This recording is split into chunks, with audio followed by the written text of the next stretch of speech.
আসসালামু আলাইকুম। আশা করি সবাই ভালো আছেন। আঙ্কারার ব্যস্ত শহর থেকে আবারও আমরা আজ বের হয়েছি প্রকৃতির খোঁজে। গাড়ির জানালা দিয়ে বাইরে তাকালেই দেখা মিলছে উঁচু নিচু পাহাড়, সবুজের ছোঁয়া আর মাঝে মাঝে ছোট্ট ছোট গ্রাম।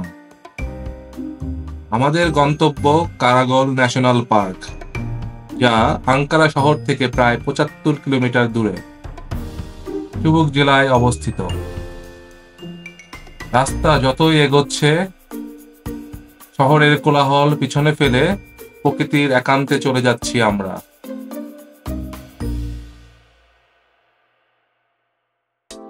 প্রায় ১ ঘন্টা গাড়ি চালিয়ে আমরা পৌঁছে গেলাম আমাদের গন্তব্যে। পার্কের প্রবেশদ্বার দিয়ে ঢুকতেই চোখে পড়ল এক বড় শান্ত লেক। আর লেকের পাশে দাঁড়াতেই প্রথম যে শব্দটা কানে এলো তা হলো অসংখ্য ব্যাঙের ডাক।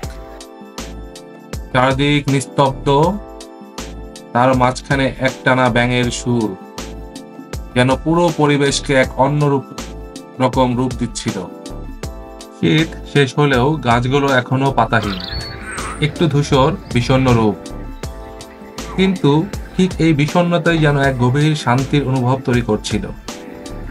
প্রকৃতি তার সবুজ রূপ না দেখিয়েও মনকে ছুঁয়ে যাচ্ছে। লেকের একদম কাছে এসে লেকের পানিতে মাছ দেখার চেষ্টা করলাম। না, হতাশ হতে হয়নি। অনেকগুলো বড় বড় মাছের দেখা পেলাম, ঝাঁকে ঝাঁকে ঘুরে বেড়াচ্ছিল তারা। হঠাৎই চোখে পড়ল কিছু হলুদ রঙের ছোট্ট ছোট ঘাস ফুল, অযত্নে বেড়ে ওঠা কিন্তু অপূর্ব সুন্দর, যেন প্রকৃতি নিজ হাতে ছিটিয়ে রেখেছে এই রং। লেকের চারপাশে কাঠের বেড়া আর আরামদায়ক বেঞ্চ, যেখানে অনেকে বসে চা খাচ্ছিল, গল্প করছিল। আমরা ডান দিকের রাস্তা দিয়ে হেঁটে যাচ্ছিলাম ভিতরে। রাস্তার দুপাশে ছিল মাটির গন্ধ, পাতা ঝরার আওয়াজ আর মাঝে মাঝে অচেনা পাখির ডাক। লেকটির একপাশে পাহাড় আর মাথায় মেঘের ছায়া। আকাশটা মেঘলা, কিন্তু মাঝে মাঝে সাদা মেঘের ফাঁকে দেখা মিলছে নীল আকাশের। আমরা লেকের বিভিন্ন দিক থেকে ভিডিও নিচ্ছিলাম। পানিতে নামা নিষেধ, তাই সবাই শুধু পাশে দাঁড়িয়ে উপভোগ করছিল লেকটির সৌন্দর্য। সবুজে মোড়া পাহাড়ের কোলে অবস্থিত এই কারাগল লেক, ছোট, নিরিবিলি, অথচ হৃদয় ছুঁয়ে যাওয়ার মতো। চারপাশে কোনো কোলাহল নেই, নেই শহরের ব্যস্ততা, শুধু পাখির ডাক আর বাতাসের হালকা শব্দ। আর মাঝে মাঝে জলজ উদ্ভিদের ফাঁক দিয়ে ভেসে আসা একটার পর একটা ব্যাঙের ডাক, কর কর করে গলা মিলিয়ে যেন তারা প্রকৃতির সুরে গান গাইছে। লেকের শান্ত জলে পাতার প্রতিচ্ছবি, আর সেই ভাঙ্গা প্রতিফলনে ফেলে যাওয়া রোদের আলো। এই মুহূর্তগুলো যেন সময়কে থমকে দেয়।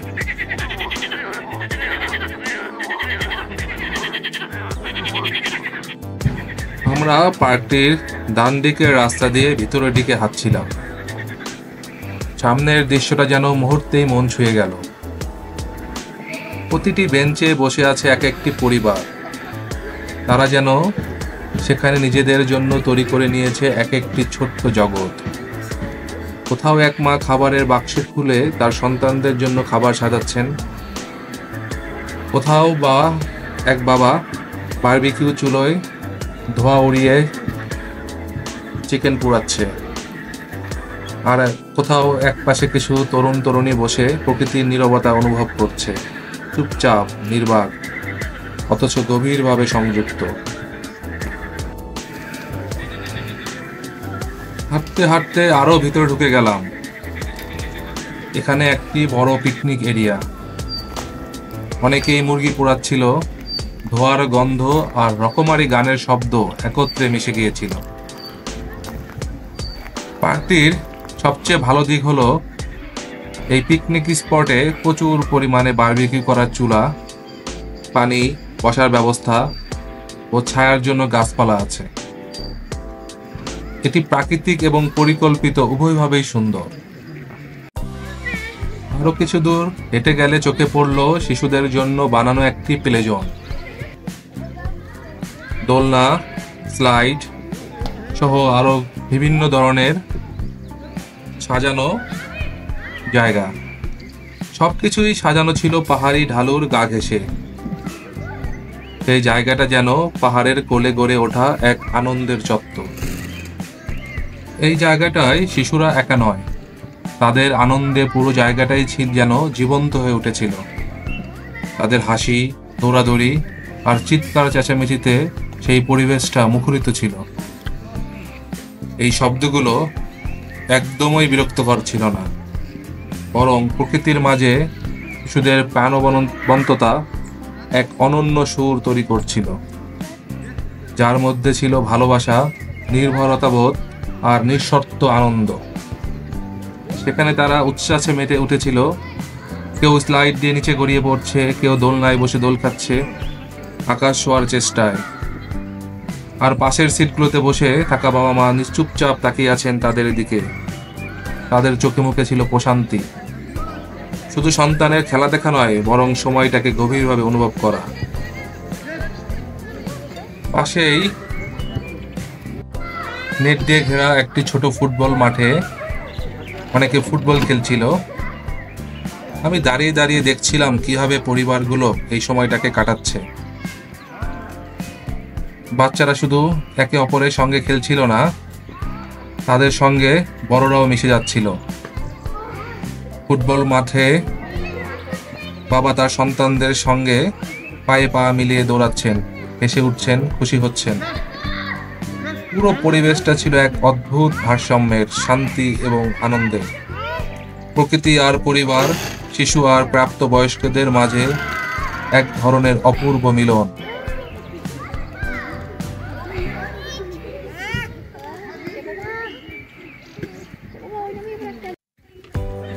লেকের পাশেই ছিল একটি ছোট সুন্দর কাঠের রেস্টুরেন্ট। বাইরে থেকে দেখতে যেমন সাধারণ, ভিতরে ছিল তেমনই শান্ত, আরামদায়ক পরিবেশ। কাঠের টেবিল, উষ্ণ আলো আর বড় বড় কাচের জানালা। সেখান থেকে বসে পুরো লেকের সৌন্দর্য চোখে পড়ে সহজেই। জলরাশি, ঢেউ, হালকা বাতাসে দুলতে থাকা গাছের ডাল, আর তার পেছনে সাদা ধূসর মেঘের নিচে পাহাড়ের সারি। চা বা কফির সঙ্গে হারিয়ে যেতে পারে নিজস্ব ভাবনার জগতে। যারা একটু আরামে বসে প্রকৃতিকে উপভোগ করতে চান, যারা হাঁটতে হাঁটতে একটু ক্লান্ত হয়ে শরীরটা বিশ্রাম নিতে চান, তাদের জন্য এই কাঠের রেস্টুরেন্টে যেন প্রকৃতির কোলে এক কাপ চা ঘর। আমরা রেস্টুরেন্টের পাশ দিয়ে হাঁটতে শুরু করলাম পার্কের একদম মাথা পর্যন্ত। ওই জায়গা থেকে একসাথে দেখা যাচ্ছিল লেকের শান্ত জলরাশি আর পাহাড়ের গা বেয়ে নামা সবুজ। ধীরে ধীরে পথ উঠে গেছে একটু উপরে, যেন আপনাকে প্রকৃতির কোলে একটু বেশি তুলে ধরে। রেস্টুরেন্টের পাশ দিয়ে হাঁটতে হাঁটতে রেস্টুরেন্টটিকে আরেক পলক দেখে নিলাম। ডান দিক থেকে বাম দিকে রাস্তা এসে বুঝতে পারলাম এদিকে রাস্তাটা একটু আলাদা। এখানে পানিতে নামা নিষেধ নোটিশ বোর্ডটি দেখতে পেলাম। সম্ভবত কেউ যেন ভুলেও লেকের পানিতে না নামে, তাই এই নিরাপত্তার ব্যবস্থা। লেকের পানিতে পানকড়িকে সাঁতার কাটতে দেখলাম। এই পাশটাতে মূলত পাহাড়টি। এখানে পাহাড়ের উপরে বন, আর সেই বনের মাঝখানেও অনেক বসার ব্যবস্থা করে রাখা আছে, কিন্তু এখানে কোনো মানুষকে বসে থাকতে দেখলাম না। সারি সারি গাছ, আর গাছে নতুন পাতা গজাচ্ছে। এই দিক থেকে লেকটাকে একটু অন্যরকম লাগছিল, অনেকটা লম্বা লাগছিল। আমরা সাথে খাবার আনেনি, ক্ষুধা লেগে গিয়েছিল। সাথে খাবার থাকলে এই পাহাড়ের ঢালুতে এই সিটগুলোতে বসে খাবার খেতাম আর লেকের সৌন্দর্য আরো নিবিড়ভাবে উপভোগ করতাম। এই জায়গাটা অনেকটা নিরিবিলি, অনেকটাই ভালো লাগছে এই জায়গাটা। এদিকে পাহাড় ঘেঁষেই রাস্তা চলে গেছে, এ পাশে মূলত পাহাড় আর ঘন বন। পাহাড়ের গায়ে বড় বড় পাথর, আর পাথরের গায়ে জমে থাকা শ্যাওলা। আপনি লেকের যে পাশ দিয়ে হাঁটেন না কেন, সবখানেই শুনতে পাবেন ব্যাঙের একটানা গান গাওয়া। ধীরে ধীরে যেন একই সুর বারবার ডাকছে, একই সুরে গান গেয়ে যাচ্ছে, কখনো একা কখনো একসাথে। এই পাশটা তুলনামূলক অনেকটাই খাড়া, তাই এখানে বসার ব্যবস্থা করা হয়নি, আর সে কারণেই হয়তো মানুষজন এখানে কম আসে। একটা অদ্ভুত নীরবতা, অচেনা শূন্যতা যেন সবকিছু ঘিরে রেখেছিল এইখানে।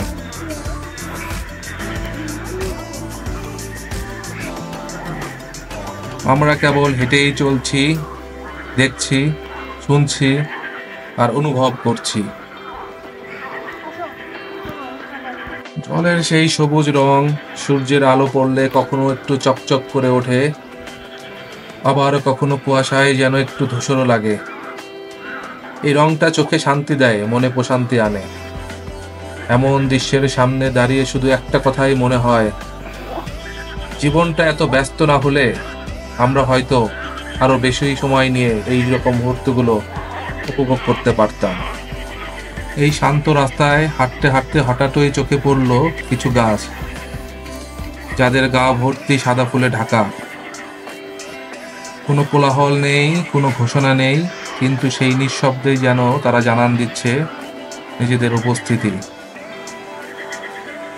পাহাড় আর লেকের মাঝখান দিয়ে যে ছোট রাস্তা চলে গেছে, সেই পথ ধরে ধীরে ধীরে এগোচ্ছিলাম আমরা। পথটা খুব চওড়া না, কিন্তু আশ্চর্য রকম নিঃশব্দ ও শান্ত। একদিকে মাথা উঁচু করে দাঁড়িয়ে থাকা পাহাড়, আর অন্যদিকে নিঃশব্দ স্থির এক জলরাশি। এই হলো কারাগর লেক। লেকের পানিতে কোনো ঢেউ নেই, একদম থেমে থাকা কাচের মতো স্থির পানি। নিচের প্রতিফলন যেন দেখা যায় স্পষ্টভাবে। চারপাশের গাছপালা, পাহাড়, এমনকি আকাশের মেঘ পর্যন্ত যেন সেই পানির আয়নায় আটকে গেছে। এই স্তব্ধতা এক ধরনের সৌন্দর্য তৈরি করছে,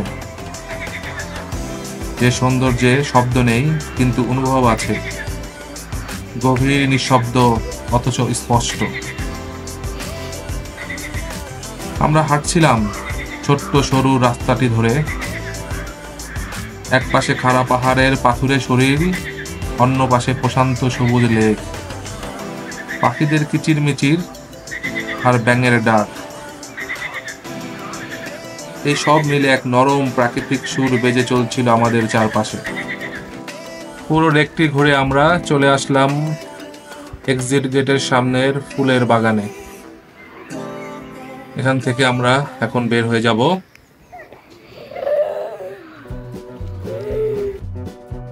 পার্ক থেকে বেরিয়ে আমরা রওনা হলাম চুবুক শহরের দিকে। গাড়ি ধীরে ধীরে পাহাড়ি রাস্তা বেয়ে নিচের দিকে নামতে লাগলো। পিছনে ফেলে এলাম লেকের নিঃশব্দ সবুজ জলরাশি, পাহাড়ের গায়ে ঘন বন আর সেই শান্ত ছায়া, যেটা যেন মনে গেঁথে বসে রইল। গাড়ির জানালা দিয়ে বাইরে তাকিয়েছিলাম চুপচাপ। চোখের সামনে পাল্টে যেতে লাগলো দৃশ্যপট। এক একটা বাঘ যেন এক একটা নতুন ছবি। দূরের পাহাড় সরে যাচ্ছে ধীরে ধীরে, আর সামনে এসে পড়ছে খোলা মাঠ, সমতল মাটি আর ছড়িয়ে থাকা গ্রামীণ দৃশ্য। রাস্তার দুপাশে যতদূর চোখ যায় শুধু মাঠ আর ফসলি জমি। যে মাঠগুলো এক একটা আলাদা রঙে রাঙানো, কোনোটা গাঢ় সবুজ, কোনোটা হালকা সবুজে, আবার কোথাও শুকিয়ে আসা খয়েরি ঘাসের ছোপ। চাষ করা জমিগুলোর উপর দিয়ে বাতাস বয়ে যাচ্ছে। মানুষ চোখে পড়ছিল না, কিন্তু এই চাষ করা জমিগুলো বলে দিচ্ছিল এই মাটির বুক জুড়ে জীবনের কাজ চলছে, একদম নীরব ভাবে।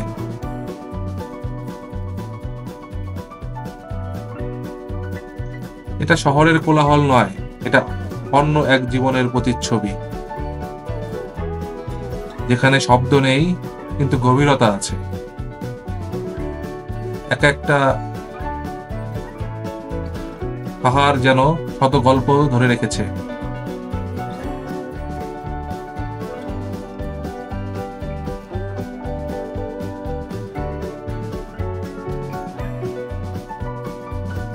চলতে চলতে একটা গ্রাম দেখে রাস্তার পাশে গাড়ি থামালাম। গ্রামটা দেখতে থাকলাম। বাড়িগুলো বাংলাদেশের টিনের ঘরের মতো বাড়ি নয়, কিন্তু গ্রামে কোনো মানুষের দেখা পেলাম না। শুধু দূর থেকে শুনতে পেলাম মুরগির ডাক। একটা প্রাকৃতিক ছন্দ যেন চারপাশে বাজতে লাগলো। একেবারে গ্রামীণ, সহজ আর নির্বিচারে শান্ত। আবার আমরা রওনা দিলাম। গাড়ির জানালা থেকে বাইরের দৃশ্য দেখে হঠাৎ মনটা চলে গেল অনেক দূরে ট্রাপজনে।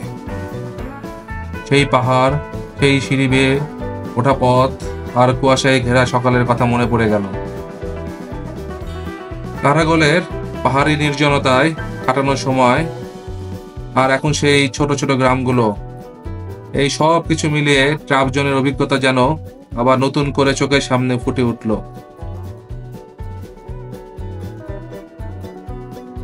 গাড়ি নামছে পাহাড় থেকে নিচের দিকে। রাস্তার বাঁকে বাঁকে বদলে যাচ্ছে দৃশ্য। গাড়ি এগোচ্ছিল আস্তে আস্তে।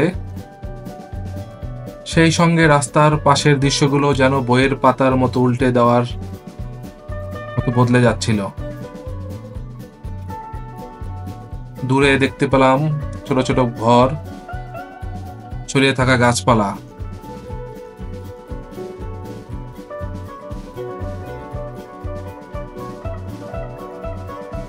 এই পথ ধরেই আমরা এগোচ্ছিলাম। না কোনো তারা, না কোনো গন্তব্যের চিন্তা, শুধু প্রকৃতিকে দেখা, হৃদয়ে ধারণ করা।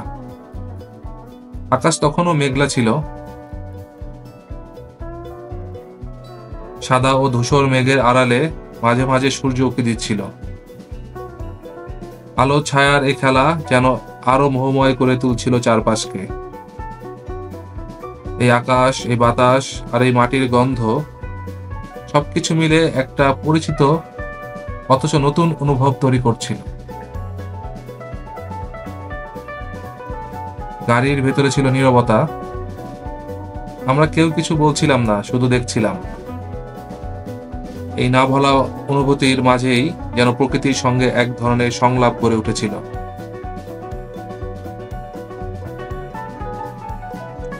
একটা সময় একটা বড় পরিবর্তন টের পেলাম।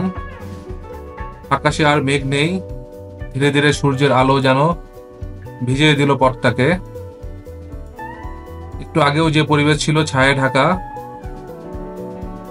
এখন সেখানে নীল আকাশ আর উজ্জ্বল আলো। নিচে নেমেই সমতল ভূমি শুরু, অনেকটা সমতল ভূমি বলা চলে, কারণ আমরা এতক্ষণ পাহাড়ের গায়ে ঘুরিয়ে ঘুরিয়ে গাড়ি চালিয়ে আসছিলাম। চুবুক শহরের দিকে এগিয়ে যাওয়ার এই পুরো পথটাই ছিল এক ধরনের ভ্রমণ অভিজ্ঞতা, যেখানে শুধু গন্তব্য ছিল না, প্রতিটি মুহূর্তই ছিল এক একটা গল্প। আর একটা জিনিস বারবার মন ছুঁয়ে যাচ্ছিল, এই পুরো যাত্রাপথে প্রকৃতি একের পর এক চমক দিচ্ছে। একবার মেঘ, একবার রোদ, কখনো কুয়াশা, কখনো খোলা আকাশ, কখনো পাহাড়ি ঢালু রাস্তা, আবার কখনো খোলা মাঠের প্রশস্ত সমতলতা।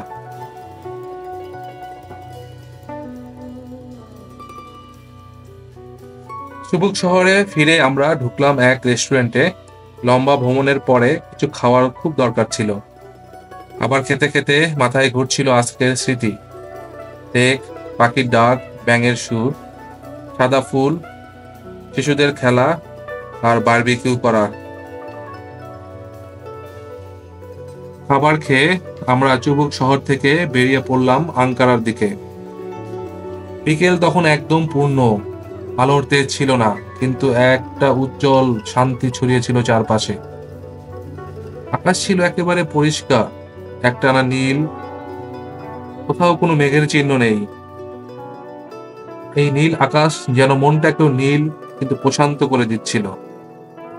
গাড়ির জানালা দিয়ে বাইরের দৃশ্য দেখতে দেখতে মনে হচ্ছিল এই সফরটা যেন শেষ হলেও তার ছাপ থেকে যাবে অনেক দিন।